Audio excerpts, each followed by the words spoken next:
Morning to you, sir. Good morning. Thank you so much for having me. Well, you picked up the papers this morning. It's hard to you've been around this town a long time. Read the tea leaves for me. Do you think we're any closer? The rhetoric yesterday would tell people we're not anywhere closer to ending this. But do you see a potential way out of this? Well, I think that you said it well this morning. All of us have been reading Ryan's op-ed piece. I read it last night and reviewed it again this morning.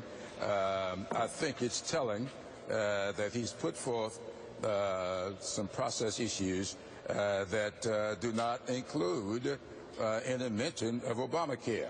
That, to me, creates an atmosphere to allow us to have some discussions going forward. I want all of your viewers to remember, though, that all of this is not about whether or not the president will negotiate. He has been negotiating. The Democrats have been negotiating. We made it very clear. And I think that Speaker Boehner admitted as much on Sunday when he said, yes, we did accept our number when the Democrats offered to give it to us in exchange for a clean Ciara. That was the deal. But then all of a sudden, he backed away from that deal. Now, this is the third time that Boehner has backed away from deals. I was a part of all those discussions when the so-called grand bargain was put forth. He accepted it at the White House. He gets back to his conference, and then he had to back away from that deal. So who is the president to negotiate with? He has been negotiating. He's just not going to give away his landmark program that Democrats have been fighting for now for about 7 decades. And so the president is right to hold firm on that. I think the president is also right not to be negotiating the full faith and credit of the United States of America. But will he negotiate other issues, budget issues? Yes, and that's what we've been doing. This afternoon, we know that the House Democratic Caucus has been invited to the White House. The entire House Democratic Caucus going? Is that the case, number one? And number two, what message do you think House Democrats have for the president, and what questions do you have for the president that you would like him to answer? Well, I don't know if the whole caucus will be attending that meeting, but I do know this.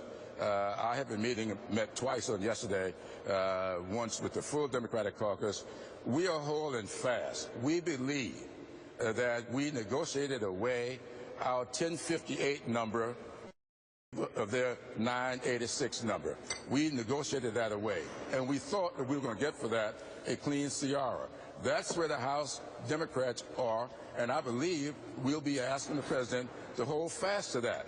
I believe we'll be asking the president to hold fast to his decision not to negotiate the full faith and credit of the United States, not to negotiate whether or not we reopen the government, but to negotiate a number between 986 and 1058, and all of us will agree that those are grounds to negotiate. If you want to negotiate policy, let's talk about immigration, and you can talk about tax reform. There are things that we would like to talk about and negotiate over, but not the full faith and credit of the United States of America. 1 week in, are you satisfied with the rollout of the health care and the exchanges? Well, I would have hoped that they would have prepared for 200,000 people at a time rather than 50,000 people at a time, because I have been traveling the country and I have been warning them. I talked to Health and Human Services Director, and I said to Ms. Sebelius, let's get prepared, because it's going to be a big, big day on rollout day, October 1st. I'm a little bit surprised that they only prepared for 50,000 people at a time, because I knew it was going to be much, much more than that. And so those glitches come. There were glitches in my office of our computer just last week. There'll be glitches when it comes to computers, but I think it'll all get worked out, and I do believe Obamacare is here to stay, and we will get it right.